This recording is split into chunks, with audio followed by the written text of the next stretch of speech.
Join me as you and I and you take a journey to become better writers together and geek out.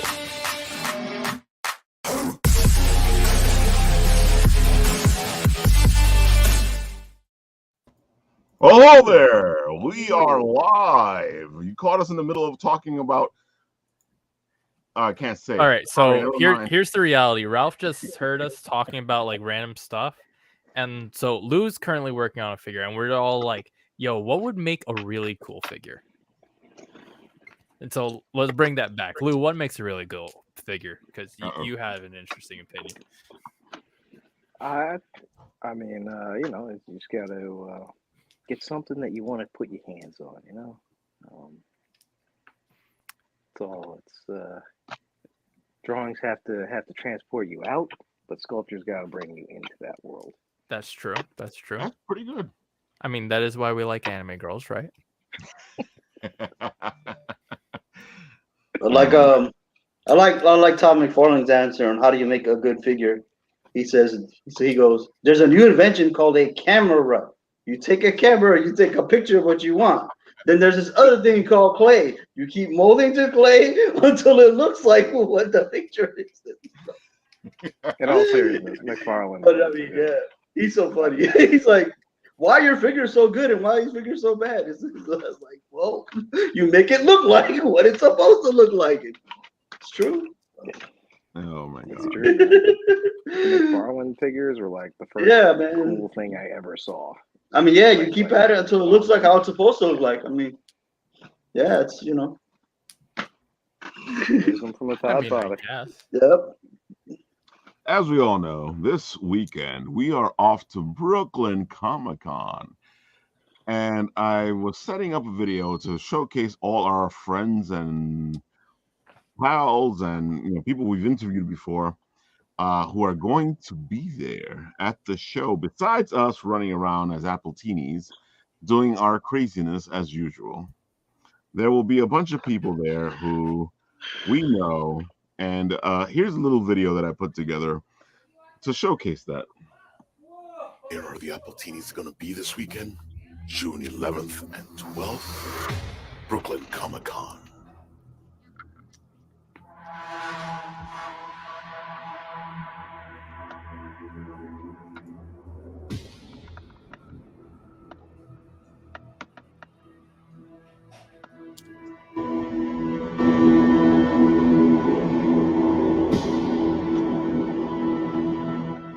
Brooklyn Comic-Con this weekend. Join us and so many more.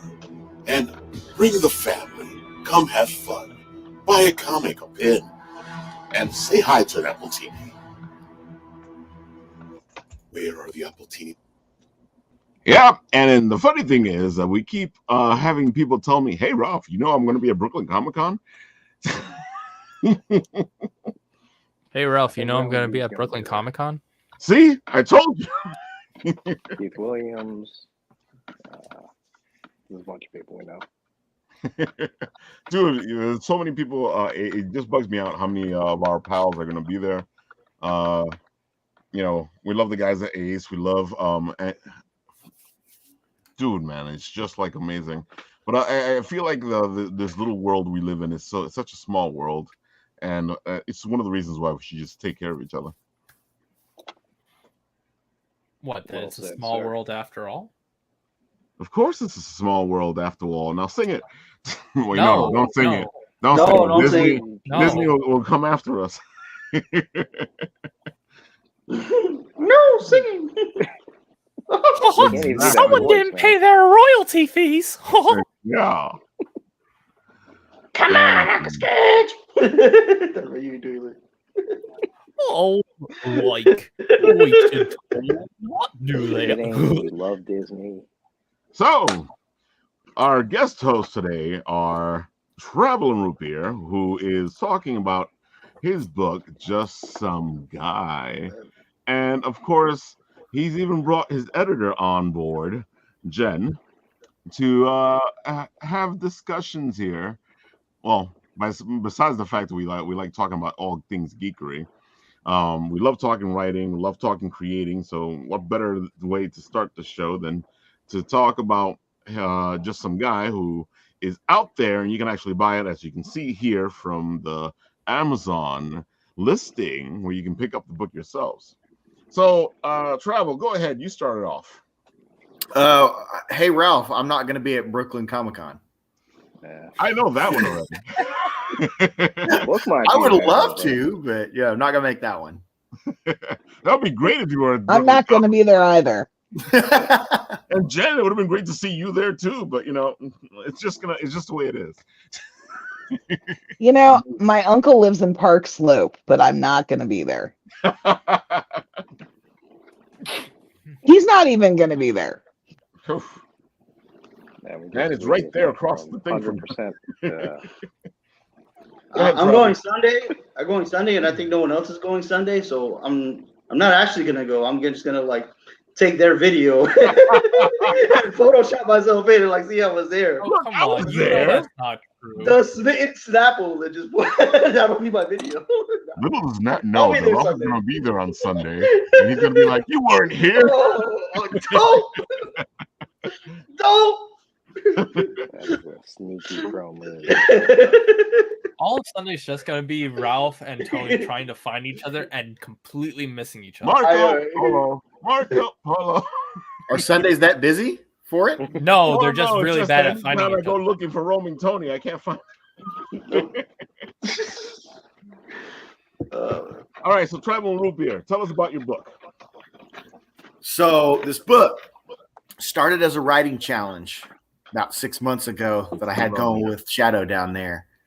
And I just kept going at it, hacking at it, and it was a lot of fun. And Lewis convinced me to put it out into the world. And one editor and one cover artist later, and we have a physical book now, as well as on Kindle.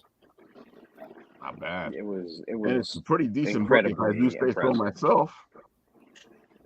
Yeah. This book is supposed to invoke feelings of nostalgia for 80s and 90s action adventure movies. There's a lot of anime references to it, sci-fi references, a little bit of fantasy in there, magical realism type stuff.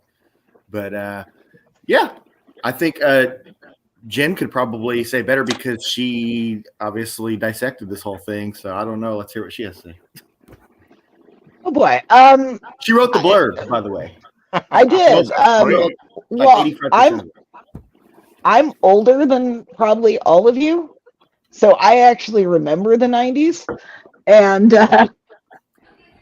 it was like going back in time, you know? Life was a lot of fun back then.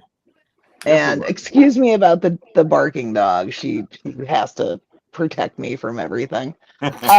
Stella, shush!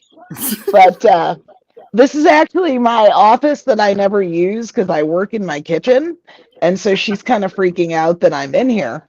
But no, it's a really fun read. It does not, it's just kind of magical, you know? It's like back when life was fun, and it reminded me of being young and when you had all these possibilities in front of you. And I really enjoyed that aspect. And it was just a fun story. And a lot of books aren't always fun stories anymore, you know? So I had a good time when I was reading it, and I had a lot of fun with the blurb channeling my version of Guy. I think I got most of the voice right. I hope. So I helped you along. I prod you along, but we got her done. But no, it was fun. I even went with a 4x7 cut of this book for nostalgia purposes because that's how all trades were back then. Yeah. I used to be able to put it in your back pocket. Yep. Yeah, it feels right. That's what I was doing. Well, that's because trade paperbacks were different types of books. Yeah. They were like literary, and the paperback ones were the genre fiction. So, Jen, let me ask you this. You know, I know you're an editor. What do you think is the biggest mistake most writers and authors make when it comes to their writing? You know, because I know you Why do authors what? What's- Sorry, you cut yeah, out what's for the a biggest second. mistake that writers and authors make when it comes to their writing? Because I know you have to edit this stuff, and what would make your life much easier? The biggest thing I always notice is that the most work needs to be done on basically what would be your Kindle sample. Right. By about chapter 4, they've gotten into the groove, so there's a lot less work, I Mhm. guess I'd say. But a lot of authors also start their stories too early. So they start, like, I worked on a book, and I honestly thought the first third of the book could have been cut and should have been cut, but it was young adult, so the format and tropes are a little different. Right. You can handle a lot of things in like, flashbacks, I guess, or in casual conversation. And the other issue with a lot of genre fiction, because you're world building and you've got to explain your world. And so a lot of authors have a really hard time conveying the world without doing some massive info dump. Or they try and explain it in dialogue, but it's just kind of awkwardly done and it feels awkward. I mean, even Jim Butcher, right? In what was the last one? Battleground or Battle something? It was I sorry, I love Dresden, but there have been so many. I'm sure it was Battle something. But even then, if you look at his reviews, he was getting dinged for like telling people about the world because it's 16 books in, and most of us are like, "Hey, we know this stuff." But the problem is you still have some readers who pick up a book mid-series and they don't know. So how do you handle that? I'm not sure you can because you're never going to please everybody. No, Uh, and you're right. If you're in the 5th book, you're gonna have to say a little something, especially if they're picking up that book first, so that those people can actually dive into the world as easily as everybody else is. I read right. he wrote a Spider-Man book, a prose book, Jim Butcher, Spider-Man: The Darkest Hour. Yeah, I loved it, but I mean, he didn't have to set up anything. It's Spider-Man, like, there's a Spider-Man story. He didn't set up anything, but that was great. The whole thing was written with Peter Parker talking. So Peter Parker, Spider-Man, told those stories. I love this. One of my favorite books. But yeah, there wasn't. I mean, compared to his other work, it's true. Yeah, he does have to. He didn't have to set up anything. You could just go because the character is already established. So Right. yeah. The other thing I think authors do a lot of, well, it depends. I mean, there's a huge difference between authors who write to market and authors who do a passion project like just some guy. And the editing on them, frankly, is different. You have to be when you're working with someone who put their heart and soul in a book in a way, and I'm not denigrating writing to market, right? Like, there's a definite place for that, and I'm not saying they don't care about their books. They do. But there's a big difference in someone's first novel that they've spent a decade trying to finish and they're handing it off to the first person ever, frequently. And someone who's, writing, say, I mean, I do tend mostly to work in sci-fi fantasy, but like romance authors who know what they're writing and why they're writing it. I mean, they're writing escapist, you know, escapist stuff for women. I mean, I'm trying to be kind of, it's not that I don't think highly of romance. It's just I'm trying to be nice about how I phrase things. Right. No one But here can take offense. Exactly.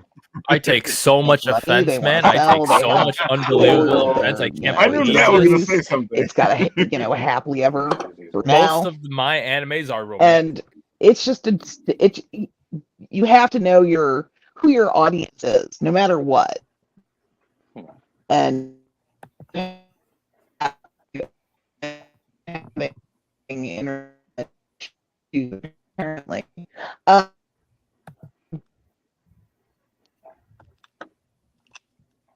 Can you all I'm not hear, sure if I'm bugging out. hear me? No, Yeah, no, I don't know. Okay, there we go. I was like, do we lose the connection? Nah, crud. I'll come back. We can hear you now. We can hear you now. Yeah. If you just turn off the video, you'll probably end up being a lot stabler. That is true too. Yeah, look, she's back. Wait, she didn't leave yet though.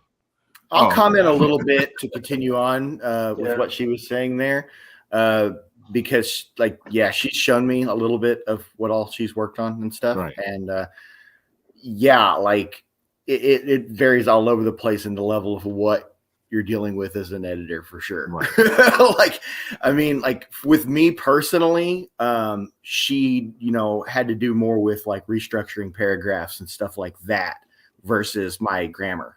You know what I mean? But then there's people that's like, she's more grammar focused. And I know that too, because I tend to have my own issues when I'm writing, and a lot of it is more about grammar and spelling, and you know, and I already know that those are some of the issues I have, so I'll tend to go back into it to like look for whatever I can find. But you know, as writers, what ends up happening is that, you know, you can only edit so much because you will miss certain things, because as Right. your own writing looks to you a certain way.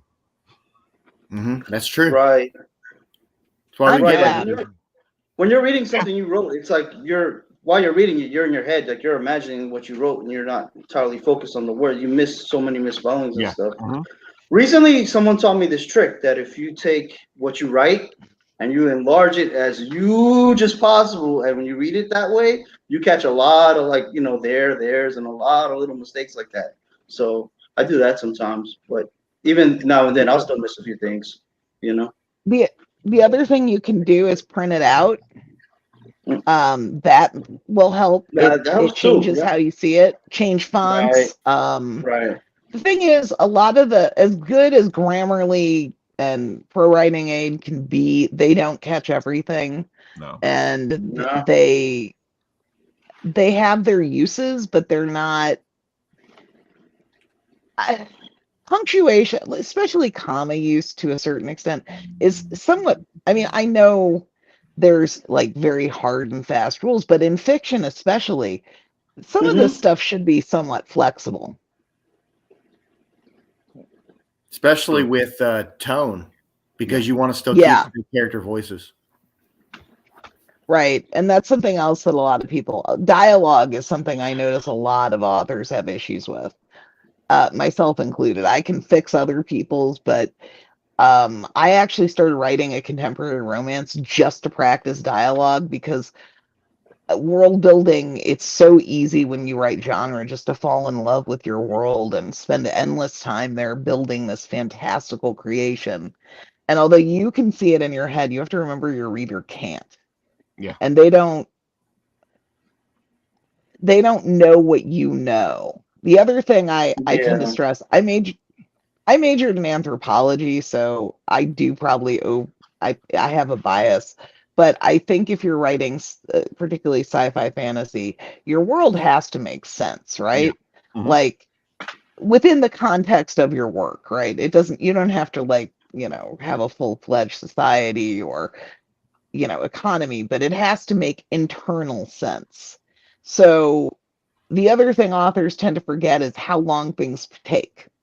I've read numerous books where I'm like, okay, but how long did it take to get from point A to point B? Because you've got two different storylines going on, and I don't know where they match up. So can you include dates, or, you know, throw away lines like, yeah, you know, like, because if you write a book and at one point they're having this, you set a scene on the outskirts of town, and then suddenly they're at a tavern, but you didn't mention the walk through town, it jars you out of the story significantly, I find. Looks like you got a high gem. Maps are good. From Alana. What? Did I said it looks like you got a high gem from Alana. Oh, hi. That's a friend of mine. I did try and get as many live viewers for my friends as I could. But you have to remember that your story, like I said, anyway. So yeah, time is an issue I find needs to be fixed a lot. Maps are really good because, again, your reader has no idea, and usually you're setting it in this other world. Yeah. So if they can visualize the journey, You know, like think about the great maps in Lord of the Rings. You know, Exactly. even in the movie, they Yeah. you know. They give you So that anyway, map. I'll You shut know up what's so other going people can on. talk. No, but you're right But though. No. Because, one of the issues I was having when we started doing this Let's Write a Story Together behind me was trying to figure out how the cohesive world that we're in so that it makes sense. Because if it doesn't make sense, then half the story is gone. You know, and right, you're gonna lose people. Yeah. So completely understand where you're coming from. You know, as you guys know, I've almost got it ready to go. I'm gonna share it with you guys soon. What we've accomplished as we've been writing this story together. I can't wait to share it with you. I'm still talking to Madeline Janelle to see what she's gonna be doing with it as well. Have we killed the corgi yet? That again. Well, the corgi is very heroic, so you know, at the rate the corgi's going, he's gonna end up getting himself killed anyway. Jeez, every Excellent. time you want the corgi. Excellent. First he was sentient, then he could talk, and now he's a hero. Oh my god! Yeah, but Every now he time. dies. He Oh, dies. boy. The thing we've been Hey, acting you and guys should begging have never for. made the joke of putting the corgi in there in the first place. The 'Cause somebody whole else joke added was that it would be a ripoff of Cowboy Bebop and still be better than what Netflix produced. That was the Oh, that joke. part there. That was the joke. Dang. I thought I was out, man. You want to bring up Cowboy Bebop, huh? Oh no! I knew there was someone who was going to bring it up all over again. Because we just can't get past Cowboy Bebop. Yeah, we One can. night. Yeah, we can't just get ready. We got a One Piece live action coming out. Mm. And they've At already least- announced that he's ending the series. At least they did work on the sets. They showed the sets. The sets are at least they did work. And like Cowboy Bebop, it was like, this is Mars. Yeah, right. No, it isn't. It was like, you know.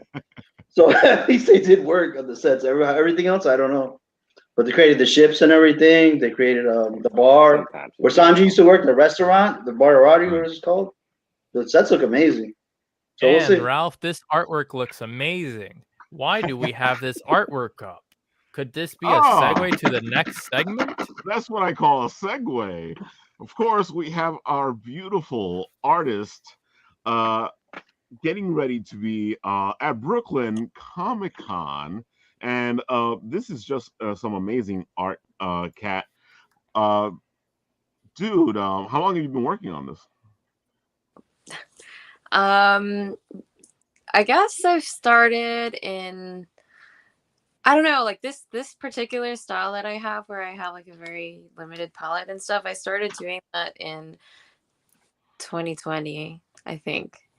But I've been working on like this anime style digital art since, I don't know, a while.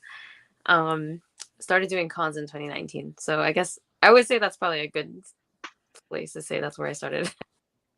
It shows it has a lot of work into it. Why did you choose like this particular, like you limit your color palette? I can see that as being like an aesthetic, but like you also have this sort of early 90s or sort of late 80s vibe to it in sort of the anime aspect. Why you went in that direction? I guess I don't know. It's all just like a vibe. I don't know how to explain it. I guess like it's like kind of like city pop. That's like the closest like theme I guess I can say I tried to like pull from. I guess the pop art kind of limited palette definitely comes from like when I was like in high school learning about Andy Warhol and stuff. But throwing some pink in there to make it cute, and I've heard people say that it has like Sailor Moon vibes and stuff. I feel like that's just like the whole city pop aesthetic that I look at a lot, and so I guess that comes through. Yeah, I mean it's great. It really shines out. Thank you. Yeah, I love my anime manga look with a sheen to it. I was just having a conversation today with my local comic book shop owner about the difference whenever like those flat, like almost opaque colors they're really there, and it's like the art may be very good, but it doesn't pop. This pops. Yeah, Okay. It does. definitely pops. It stands out so much. It's so beautiful. It does feel like it has an 80s, 90s aesthetic to it. But I just love the how vibrant it is. How We like live. that around here. We like that aesthetic. So neon letters. Andy Warhol. I Yeah. think someone's a little biased.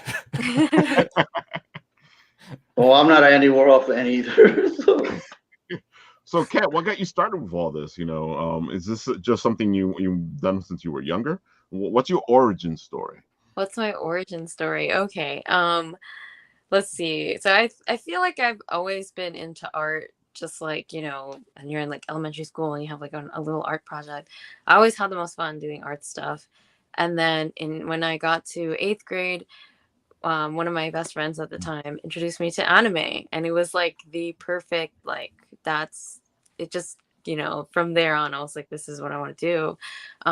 She took me to my first Comic-Con in, I think, 2009 or something like that. And when I first walked into Artist Alley, I was like, I have to do this. And it took a while for me to realize that it was actually something that I could do.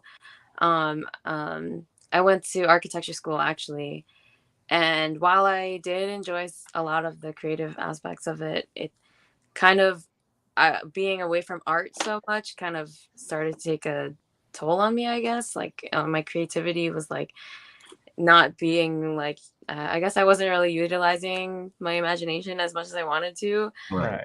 And then I think I applied to my first like art market, and I got rejected.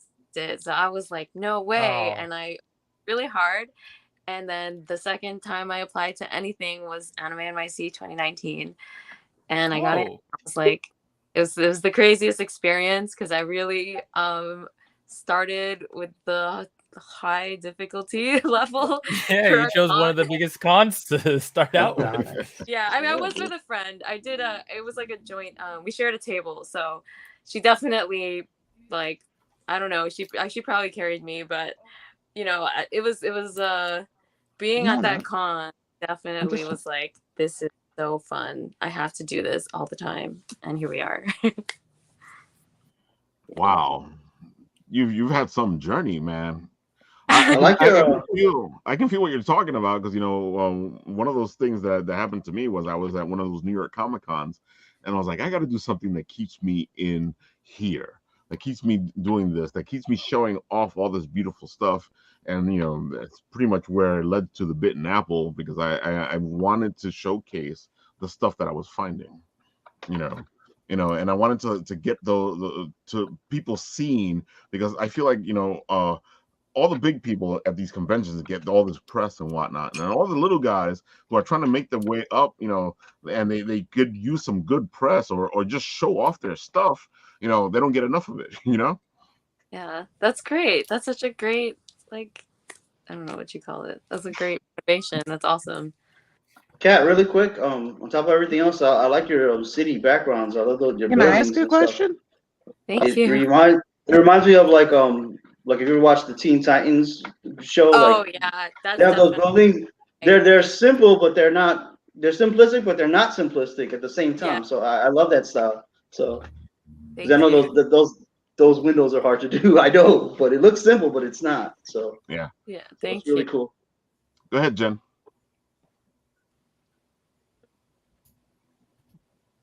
Go ahead, Jen. Oh, Jen. Yeah.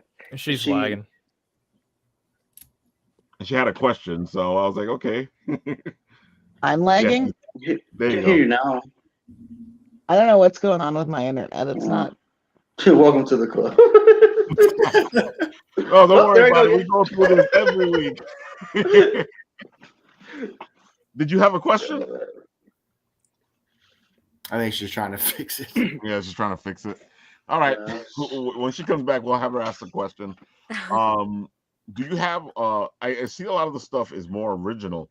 I don't see you doing a lot of the stuff that usually gets done, which is let's Fan art. showcase other people's worlds and universes. What you're doing seems to be more of something from yourself. Is this something you're planning to like put together into your own book or something? I'm working towards it. Yeah, it's one of those things where, like, a lot of people have like stories that they've been writing since they were young, and it's definitely like that. It's just I I guess instead of waiting until I'm like totally ready to just put a webtoon out or something, I figured that I can build my audience and everything by doing all these artist alleys, and kind of just building up that way, as I get the skill to do it. But I definitely am working towards that. Yeah. It makes sense, Yeah. and don't worry about it. I completely understand where you're coming from. I've been working on Hugbert for ages, and I just can't keep him under wraps. As I work on him, I have to keep him out in the open. That way, I can keep myself focused on what needs to be done. So I know where you're coming from. It's the I'd best say way to when do you're it. starting Yeah. at Anime NYC, I mean, you should be Yeah. able to walk into most artist alleys at this point, right? Sometimes it's tough actually. I'm sure they have some sort of like what do you call it? They probably have a certain amount of newbies that they like let in, like have like a Yeah, for Anime NYC they do. yeah, so that was It's probably difficult still. the thing. But I've had rejections since, and it's been tough, but it's like I always try to use it as motivation to just build that portfolio harder. Yeah. Keep moving forward. Yeah, we know it. Yeah, exactly. Never give up. That whole Exactly. And I feel like that's the message that a lot of people don't have anymore. I feel like now it's like, this didn't happen for me, so I'm gonna give up. No, that's not how it works. I gave up on Sometimes my dreams, you Ralph. gotta go years before you get to where you gotta go, man. Yeah, definitely. That's something I think anime has definitely been like giving that message, like to keep going, don't give up. And I think that's definitely one of the reasons I think anime stuck out to me more than other things that I've been into in life. That whole Naruto message, like Believe it. Believe it. yeah, I know. Hey, let's go. So what series like really impacted you? Ooh. Wow, there's so many. I still usually say Bleach is my first one just because it was my first thing that I ever watched and read. So, Tite Kubo's art style is always like peak for me. He's so good at creating characters that stand out. He's so good. Yeah. Like Bleach has like so many characters and they all stand out. Like, it's really good. They're all like, what I like is like all of his characters, no matter like whether they're supposed to be the cute one or like the removed one, they're all cool. Like they all like if they were like a real person, you'd be like, whoa, that's that cool person. Like that's definitely Tite Kubo like has that down, and like his contrasts and like his panel arrangements and stuff, like so clean. So I have to say, in terms of the art, at least that Bleach has to be number one. Understandable. I can see it. Yeah, I'm a big Bleach fan as well, so I can see where you're coming from. and Jen, we got you back. Were you trying to ask a question before? Oh yeah, I was just curious, like, what do you use to create your art? My daughter likes anime art, so I guess I'm asking for her, but so I use a Huion Canvas GT 191, I think. It's like basically, I think the more popular thing is like the Cintiq or like the Wacom stuff. But the Huion is just like a different type. But it's, if you know the Cintiq kind of digital drawing pads, I guess it's basically like that. So it has the screen and it's like upright. And yeah, I use that. I used to use my like an iPad with like an Apple Pencil, but I found that the big screen. I just got her one. Huh? Oh, the Thank iPad? you. I just got her an Apple. No, I just got her an Apple Pencil for her birthday. So, because I didn't know the first thing about drawing tablets, so. Yeah, a lot of people use them now. Like even people are able to draw on their phone, which is crazy. But they, what's it called? They're great because they're super portable. The iPad, like I used to draw on the train and stuff. And then I used Clip Studio Paint for the program, which is formerly Manga Studio. So off the beginning, I was drawn to like, oh, this is for manga. But it's super useful. Great for like any kind comic webtoon kind of art. Thank Yeah. you. We have that, so Okay. it's good. Yeah. So I just want to make sure I had, gotten her the right stuff. So That's great. So your work start out digitally, or did you move into that medium? Yeah, I definitely had to start like with like pen and paper, Have you before done I was collage or doing. anything? Because it kind of. What is that? Have you ever worked in like collage? Just out of curiosity. Little experiments with that. Yeah, I've had like a few collage experiments, but never really like with anime related stuff. Yeah, I guess I used to take like art classes in high school and everything, so I was doing a lot of traditional art with like graphite stuff and like charcoal and paint and stuff. And then I think I got my first drawing tablet in the middle of high school, and then I was like doing the one where it's not it's like a separate pad from the screen, so you're like looking and drawing at the screen. So I did start digital. I have been doing digital for a bit, but I think it's definitely, there was a lot of times when it was like back and forth. Like I would sketch something on paper and then I would like try to do it digitally. But now that I'm super comfortable with digital, I just pretty much always digital. Yeah, It's looks just fantastic. amazing, the Yeah. artwork. Yeah. The windows, it's so it's cool. beautiful. Thank you. Yeah. I like how you try to make your backgrounds parallel to your foregrounds, like the way the character. In a lot of these, not all of them, but that's really cool. Like it just has its own. It's almost like the Brady Bunch squares, like where the background like fits. So did you do the animations or was that someone else? Oh, I did, because it was a simple. I can only do simple animation type stuff like windows like on and off, or like a light blinking or something. Yeah. Clip Studio has a simple like. Yeah, it's just turning the layers off and on, right? Yeah, basically. So I try to do it just to be like a little interesting. I haven't done that in a minute, actually. I think that work is a bit old. It's a draw this in your style challenge from a famous artist, Fresh Boba Tea. Oh, do you remember back when the Sailor Moon The Sailor challenge Moon was one, going yeah. around? Sailor Moon challenge, Yeah. Or I did do one, but I took it down after I converted to like no fan art stuff. No. Yeah, but actually that was one of my biggest at the time. When I put that up, it was like my most liked thing, and I was like, "Whoa, what is happening?" Yeah, I mean that was like one of the biggest things I remember happening within the community. Like everyone got involved with that. Yeah, it was definitely cool to see, because when you would search up the thing, it's just like you get a little sneak peek into all these different people's art styles, and that was really fun to see. Yeah. And then especially once you got into like the parodies and people including like other characters inside there. Yeah, that's always funny. I think my funniest one was someone did Bobo Bobo Bo. Oh Sailor. Oh my goodness! So you just have him with his huge afro just there on the floor, bent over. Oh God.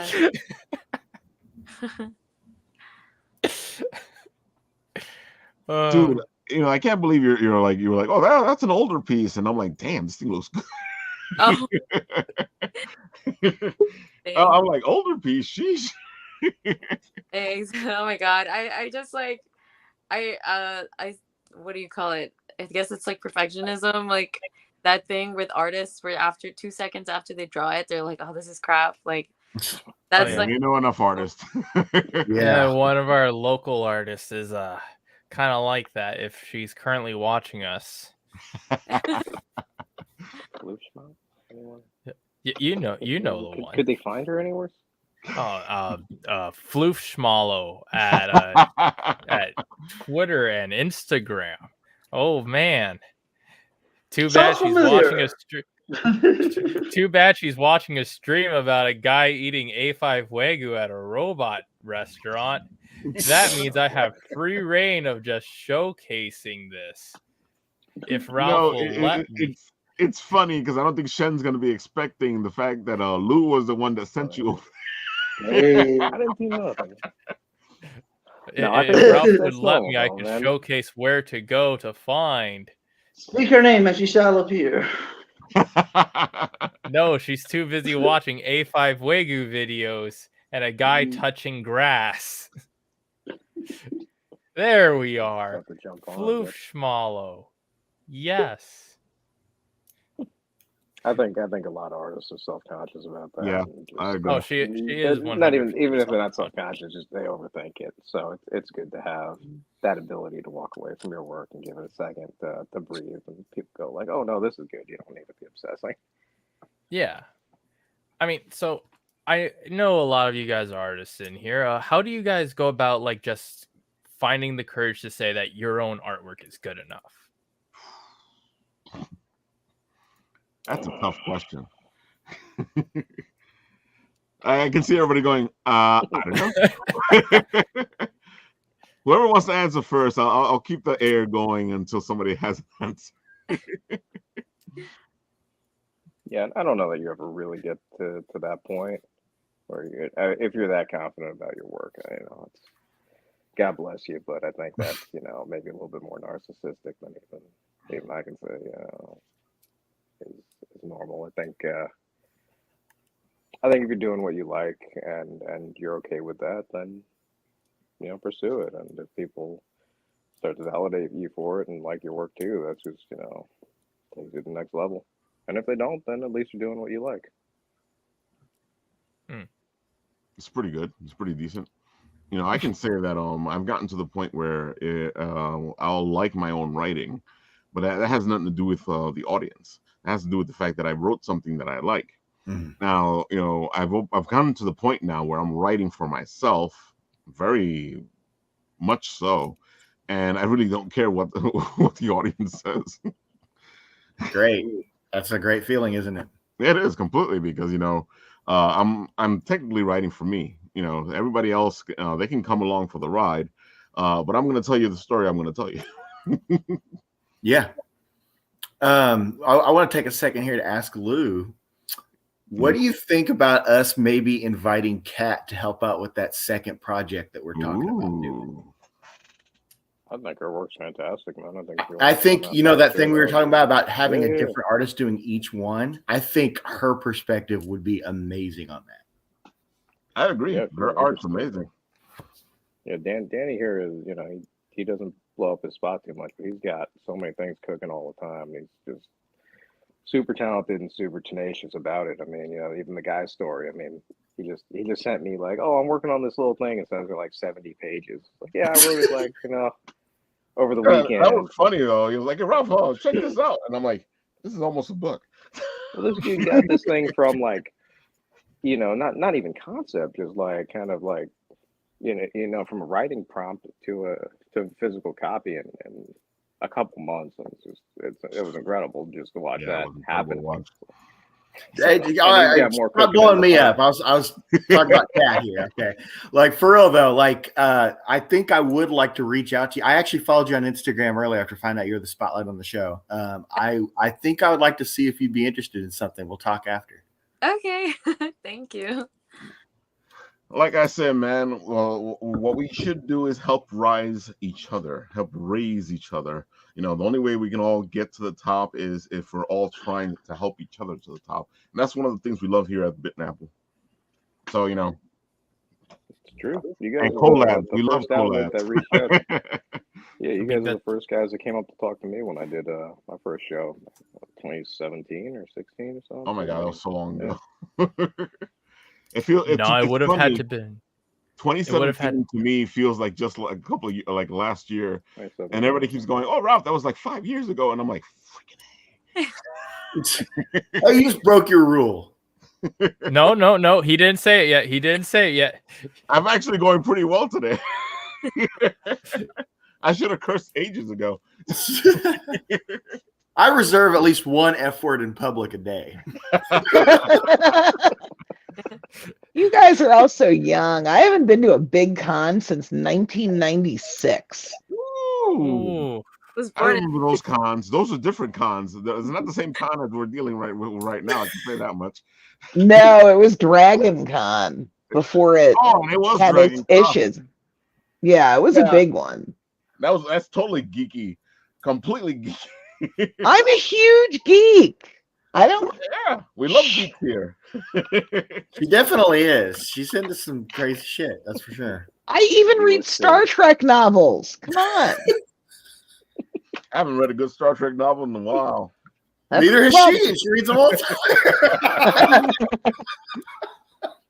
The best Star Trek novel, in my opinion, is The Final Reflection by John M. Ford, who passed away a few years ago. But if you like Klingons, you'll love it. Oh, we love Klingons here. Well, it's Klingon. It's totally different though than what they did with Klingons in Next Gen, but it's really, really good. If you like Romulans, The Romulan Way is probably the best book. This is the only Star Trek. Sorry. Star Trek's like my super geek thing.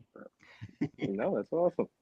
I think the only Star Trek thing I read was that Star Trek X-Men crossover. It was so bad. It was so bad. Oh, it was so bad. That's funny, given later casting.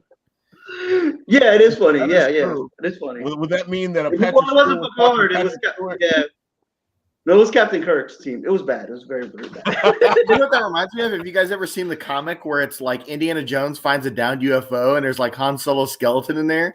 And it's like the woods is like a Bigfoot sighting area and it's freaking Chewbacca out in the woods. That's awesome. Yeah. Indiana Jones 4 wasn't far off from what you just said. It was, I was waiting for that one. Somebody read that and said, hey, this is a good idea. Let's make a movie out. They do that all the time. Crystal Skull. I didn't even see that one. They were interdimensional good for beings. you. They weren't aliens. Not good. Not good. But I don't know. I like crossovers if they're well done, but I have to admit that most of them are badly done. Like AVP is bad. Oh yeah. Alien versus Predator, yeah. Oh, those movies are bad. bad. They got a new so Predator show coming to out. have that kind of a crossover, and yet they still messed it up. The games were great though. Yeah, the games are good. Yeah. Prey the game. No, I don't know. It's like a Predator. I think it's a show. It's like it's in like colonial times or something. But I'm Oh pretty sure it's a God. Predator show. I just saw the trailer for it. It like came out. I was like, yeah, I'm gonna watch that. I heard Halo was bad. With like a tomahawk running, and all of a sudden you see like 3 red dots come up on like the blade next to her, and it just blows up. I'm like, what the? Yeah, people ask me about Halo. I'm like, oh, I don't have Paramount Plus. Oh, I can't watch. I can't watch Master Chief without a helmet. Oh, it was bad. I watched like one of. You are It not looks bad. missing anything. I tried. It was bad. Oh, it wasn't for me. I don't know. If you liked it, God bless you. Paramount just kicked him out. Yep. I warned him not to say anything about Paramount, but he had to say. What a great streaming service with quality shows. It's got ads like rolling on Tony's screen right now until he can come back on. I don't. They're also desperate for, like IP for all their streaming services, and they just turn out crap. I'm sorry, so much of it's just crap. Yeah. That's the whole thing. They keep running through all this stuff like, oh, okay, I'm going to put this up, or okay, I'm going to put this up. And instead of putting up quality stuff, they just put as whatever they can put as fast as possible up. I don't even like the new Star Trek shows. They don't feel like Star Trek. But Picard. I wanted to like it.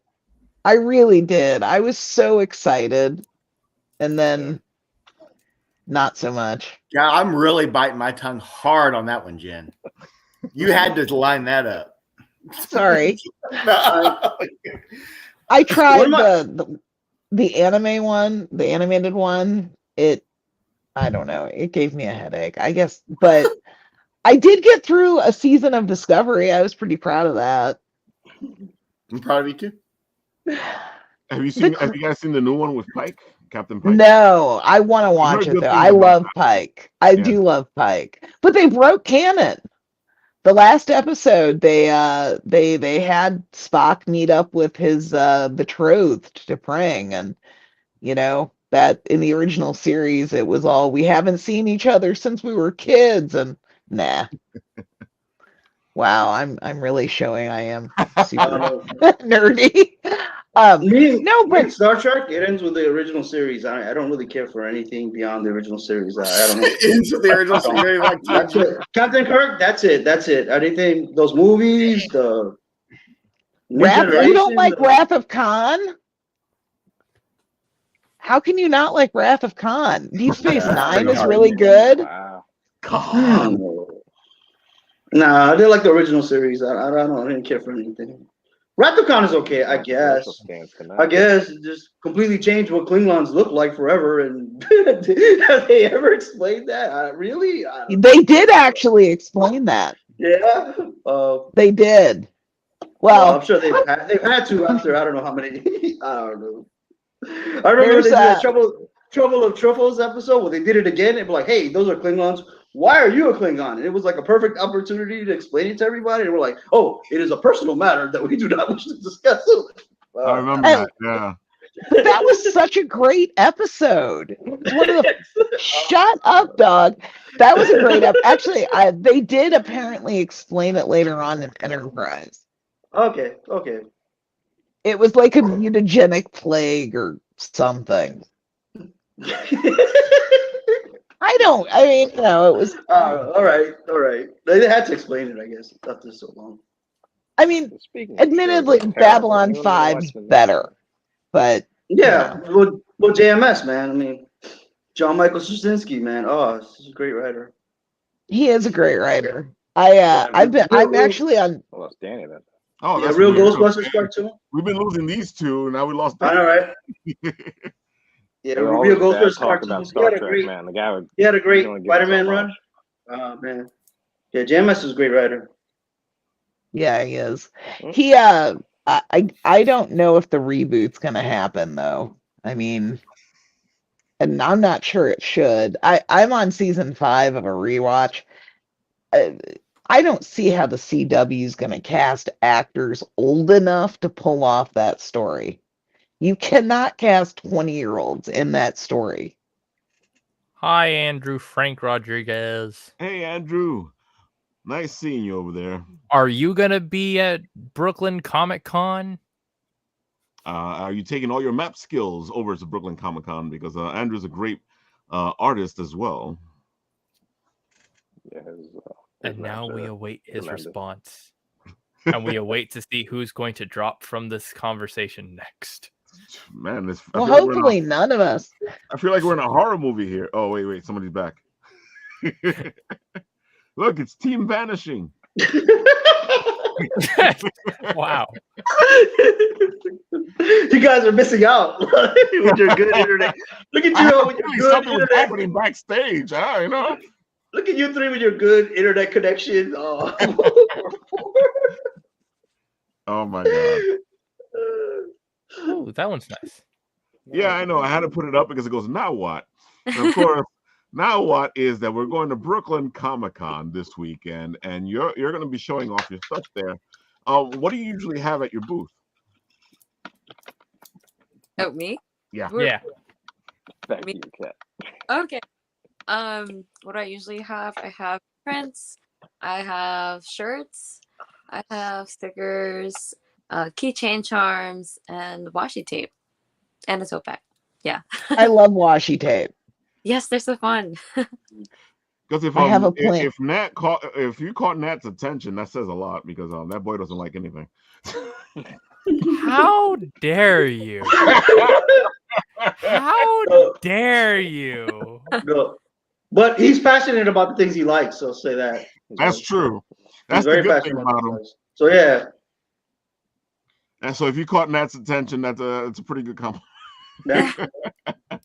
You know what? Just out of spite for that comment, Ralph, It was Shen's attention. It was Shen's attention. That makes it worse, Just out of dude. his That makes it so much worse. Well, Shen's got a good eye because this Yes, she was does. great. Kat, your art is just fantastic. You know, like I got like Thank I you. like 10, the cityscapes. 10 ideas in my head on things I'm like, Nice. let's work on something. This is just beautiful stuff, man. I can't wait to Yeah. see it in person because I know when you see stuff like this in person, it's even better than when you see it digitally. Yeah, sometimes I get surprised when I see my prints printed. It feels different from looking at it like on my phone. So What are Oh, you using for your prints? Because I've noticed that like it's not just like normal paper because it really helps like separate the colors between them. I use photo paper, so it's like a luster photo paper. I'm Mm. actually changing to a different, like a more regular, like cardstock style though. Just I realize like it's a lot like crisper and stuff. But yeah, originally I use photo paper because I don't know. That's what came to mind when I first started doing it. Mm. And I liked the luster quality to it. Yeah. Nice. So Andrew over here is saying that he's going because the show's like right next to his house. Oh, that's awesome. Nice. So he's And gonna he go also says enjoy that the show. if you have a 3XL he's gonna buy one right off look you. at that. Mm. Oh my god. I think I have 2XL, but I think some of them are sold out already. Oh wow. no. You're gonna have her looking and going, do we have one? I was counting things today and I'm just like, why did I not buy why didn't I not buy like a bunch more of like everything? Crazy. Con season thing. Getting back into that swing, right? Yeah. Yeah, you forget after a while because if we're between like January and March or December through March, it's like nothing. So you kind of forget how things are fast. Hey. It's even worse when like you look at how many anime conventions we even have now, because now like here in New York, like just within the city there's only 2. And if you stretch it out to like a wider net, I think it's like within 30 miles, the number is like only 5. Only 5? Yeah. For anime conventions. Yeah. In New York City? That's strict sad. anime, predominantly Yeah. anime. I mean, there's anime everywhere. Yeah, you'll find smaller venues for anime, but for as for the bigger venues, there's about 5 of them. And like bigger is like we're talking like basically Brooklyn Comic Con size. Yeah. Mm-hmm. Like So not just run by an anime club. Are the panels actually worth going to, or is it mostly like for the dealer's room and cosplay? No. The good thing about the panels in most of these conventions, even the smaller ones, is that you actually have good panels. They'll discuss things that whether it's how to do the art, how to do the writing, there's always something good to learn at any of these panels as long as you give them a chance. Oh, that's cool. Like I said, I love going to conventions, but like part of it for me was like I met she also passed away this past year, but one of my favorite writers, she was British, and who knew she'd come over that's the whole reason I went to that Dragon Con. And a lot of that when it switched to media guests, it didn't entice me as much because I really don't care what actors think about their shows because they're usually not geeks. I'd rather listen to geek talk, which is why I love live streams.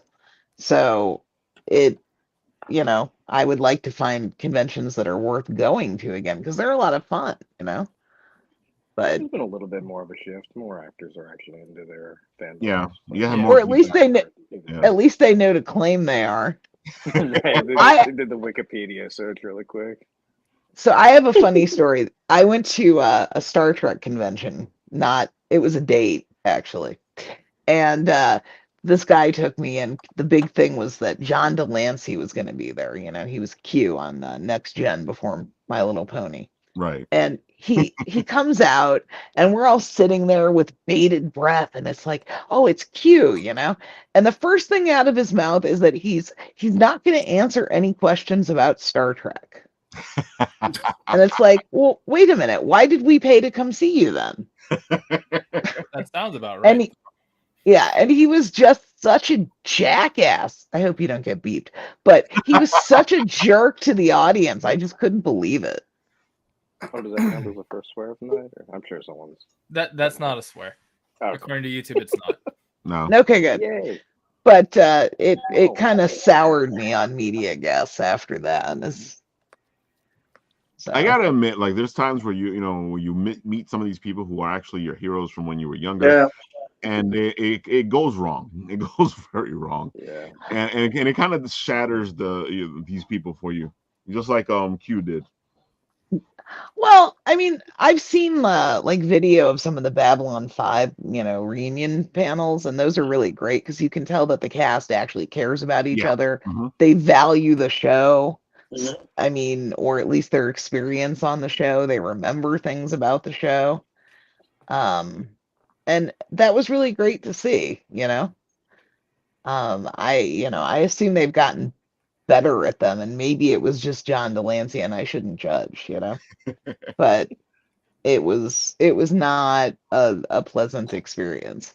Shen says they say never meet your heroes. Yes, and And heroes. after meeting a couple of my Depends who your heroes, heroes I would are. say don't meet them. Don't ever meet musicians that you like if you're a woman. Don't Man, meet Glenn people listen to Danzig. music. You have It to will learn how to not separate. end well. Probably. You can meet your heroes, or just try to do your best to. It's very hard. Try to separate the art from the artist. You have to try. Yeah. That's You can't true. always, but try. You can And still also, love their art. I You have can met still a love couple their of art them and that I not like the love, person. so- It's possible. Yeah, you still love their writing, still love their drawing. I met Glenn might not like them as a Danzig. person. That was sad. Yeah, she has this crazy story about Glenn Danzig.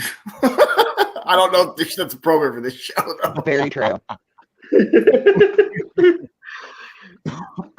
I cannot tell that story. My dad's gonna watch us. Well, I'll tell part of that story. That's always a bad sign if you go, my dad's gonna watch this. I can't say this. See, Oh my I God. go by that principle, but not because I'm afraid that they're not going to live up to my expectations. It's because I know I'm going to annoy every living bit out of them. And I would rather just them not know who I am than to remember me as being, Oh my hey, that's God. that one annoying guy who I met at that con. Well, you Those met are the memories of you life. actually interviewed and met I was our not fr- supposed to do that interview. I wasn't supposed to do any of those interviews. You know that. but you did great. It's one of our favorite interviews here. You actually did a great job with him. He actually played around with you. That anime NYC was crazy. Yeah. But we always have fun at Anime NYC. It's a great convention. It's a lot of blast. And we're gonna have fun at Brooklyn Comic Con too. So Oh, that's this weekend. Of course, we're gonna have a blast there because it's Brooklyn Comic Con, and we're gonna get to meet Kat in person. Well, I'm gonna get to meet her in person because Nat's already met her in person. That is true.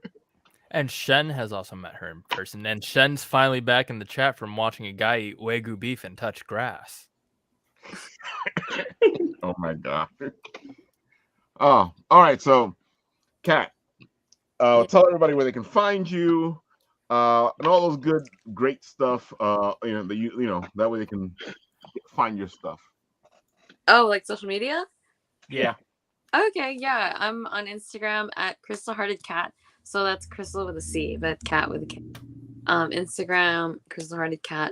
Facebook, I have a page, CrystalHeartedKat. Twitter, it's CrystalHeartKat because the ED didn't fit for hearted. HeartKat. Although I think if you search CrystalHeartedKat, For the it's still like technical- same thing. Oh God, it's still awful. And then is that all my social? I'm on TikTok, CrystalHeartedKat. I have to admit, looking you up was easy. I would just start typing, and you would pop up right away, and I'm like, oh, okay. Oh, cool. That's good to hear. So there you have it, folks. Go look for CrystalHeartedKat. She has amazing art. If you want to see it in person, go to Brooklyn Comic Con this weekend, and you can see her yourself and see her art yourself and pick up some prints and stuff yourself this weekend. Do you know what booth number you're at? Ooh. I don't actually. I don't know if they sent it yet, but I'll find out Friday. I'm on the badge though. I'm on the Saturday and Sunday badges. Let's go. Oh, snap. On badge. I never thought that would happen, but Congrats. All right, so I'm gonna keep my badge. I know that. Sorry, Ralph. Well, we all keep our little souvenirs. It's funny how everybody's having trouble staying on today. Mine dropped completely. I had to totally restart, and that rarely ever happens. I wondered why you were gone so long. Yeah, I had to totally restart everything. It's natural selection. But Jen's internet is crazy the whole time. I mean, I've known her for a few months now, and like when she was editing this book, I could see timestamps from when she worked, and she texted me this one Friday morning and was like, "Hey, I'm not even gonna be able to work on this like at all." And then like you could see like timestamp skips from where she's back now. So about your internet's been crazy since I've known you.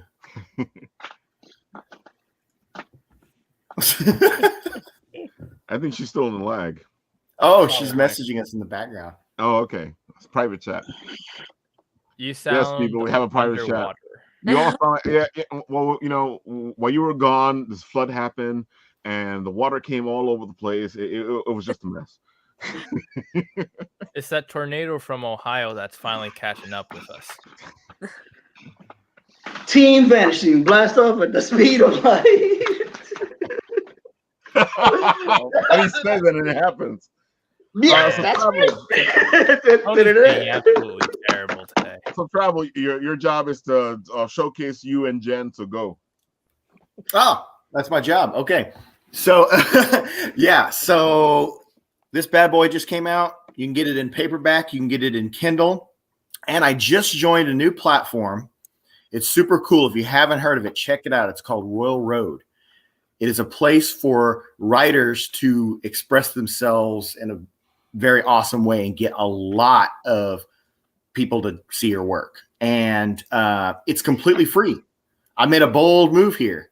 You can buy it in physical, but if you want to read this, go look me up on Royal Road right now. You can read this story if you want to read from a web browser, because it's a really cool site, not just for my book, but in general. So keep that one bookmarked. And then I'll pass to Jen because she's back now. So there you go. All right, Jen. So it's your turn. Tell them where they can find you. What's going on? I know you've been working off of Fiverr, which it's an amazing little system to get some stuff and get yourself out there. Wait, she might be back and not be able to talk. So you still might have to do it, Travel. Okay. All right. Okay. Travel, So, yeah. So for Jen, you can find her on alacritywriting.com. That is her website. If you want to hire her for editing service, proofreading services, like I said, she wrote this blurb. So she'll read your book and write a blurb for a very affordable price. You can find her on Fiverr also, but she, like I said, she has her own website, and I saw that Ralph linked her down below in the description. Yep, I did. You're all linked in there. We got her for a second. Yeah, everybody's linked in there. Kat's linked in there. Travels, I think. Did I put the? Well, I'm just on Instagram. I'm not a social media person at all. Well, no, I meant more about your book. I thought I put it in there. It might be hidden. I know. It's not hard to find. It's just some guy. Just some guy. That's it. No, Travel, your shirt is awesome, by the way. Street Fighter. Oh yeah, dude. Dude, I bought this shirt for like $6 like 4 years ago. It's like cool. An amazing shirt. Cool. We got Did we lose him? Yeah, we lost him. Yeah, we lost him. Okay, I was waiting for him to finish that. Oh, there we go. All right, Tony. Well, you can't just do whatever you can.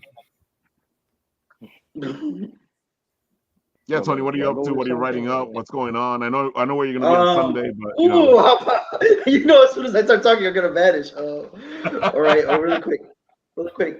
I did a write up. I covered like 14 books. I covered Peter David's Artful. I covered that, and it was because I haven't done it in a long time, so that was fun. So that's up on the main page. So check it out. Tony's Tuesday. What is it called? Tony's Tuesday typo. No, because I always copy and paste the title. I don't, I always copy and paste that part. Tony's Tuesday typo. Yeah, so check it out on the Bit and Apple. Yeah. And I didn't disappear. There you go. That's amazing. Shadow, up to you. Guys, as always, check out all our homies. Traveling Root Beer, Cat, everyone else, Bit and Apple, Jen. Yeah, you know where to find me, and if you don't, it's on Instagram at ShadowRabbitClayGuy. Dude, that was fantastic. Sorry Find for out the who this technical guy is difficulties. That's on awesome. Railroad or Amazon. Yeah, Jen, that's Tet. Hi. That's really cool. That is so cool. Sorry for Shadow, my you technical do difficulties. amazing work, Shadow. You can learn about who this guy is. We all know Shadow Rabbit is the amazing man who does okay. make dreams come true, because he has set myself up with my dream of Hugbert here, my superhero teddy bear, as I work on him for as the book, So if you guys want Shadow to make your dreams come true, commission him, and he can make them reality. Ooh. And of course, he can make you into Inigo Montoya. You killed my father. Prepare to die. I'm getting the lights better. Dude, that's looking great. Yeah, dude. That figure's going to be huge. That is amazing, man. Yeah, okay, so that's one of the main 5, villains from my story. Like 9, probably. I feel like that's the best eyes he's done so far. Yeah. Because I've seen him do the lights for other people, and this is just coming along very well. I like to set the expectations and then, give you something hopefully several times better. All right, Nat, do your thing. All right. You're gonna need to let me do this for a little second. You know what I'm doing. You know exactly what I'm doing. All right, I'm gonna get nice and close to the mic. Make sure you can hear me. All right, this is Floof Schmalo. Be sure to follow her on Twitter and Instagram. She's probably gonna say something now that I'm promoting it at this type of range. But go check her out. Follow her. Check out her artwork. I'm trying to get her to get enough self-confidence that she'll do a con. We're almost there, guys. Just come on, a few more followers. Give her a few more hearts and likes. But anyways, so you can come follow us on any form of social media that you are currently watching us on. And she's yelling at me. Great. All right. So, so you can just follow us at Bit and Apple TV on any form of social media. And we have a Monday show at 7:30 p.m. Eastern Time. That is Apple Bites, generally hosted by Ralph and Leslie. And then we also have our normal Wednesday late night. Stop telling me to touch grass, Sean. Stop. Our normal Wednesday late night right show, which you have been watching, and usually at 11:30 p.m. Although the past couple of weeks we have had a 9 p.m. stream. Just pay attention to Ralph's posts on Instagram, Twitter, and Facebook for any more further information. And if anything else, please give a like and a follow to all these wonderful people. And I'll see you guys next time. Well, there you have it, folks. We are at the 15 mark. It's time for me to say all the things I usually say when I end the show, which is not much because Nat covered a lot of stuff right there. So this weekend, we will be at Brooklyn Comic-Con. Come check us all out. Well, at least Kat and the rest of the Apple teenies. Jen and Travel said they weren't going to be there. So sad. But Andrew Frank Rodriguez is. Oh, yeah, he's going to be there as well.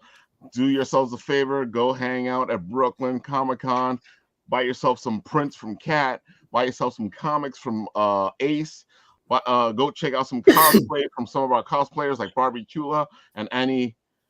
And make sure that you guys have some fun, because that's what this is all about. Going out, geeking out, having fun, supporting our fellow creators so that Marvel and DC finally understand that you can do other things besides what they're doing. Nobody cares about Marvel and DC, man. I think we all wish they would do other things. Exactly. With that, I'll do what I always do at this time. I'll press the button, see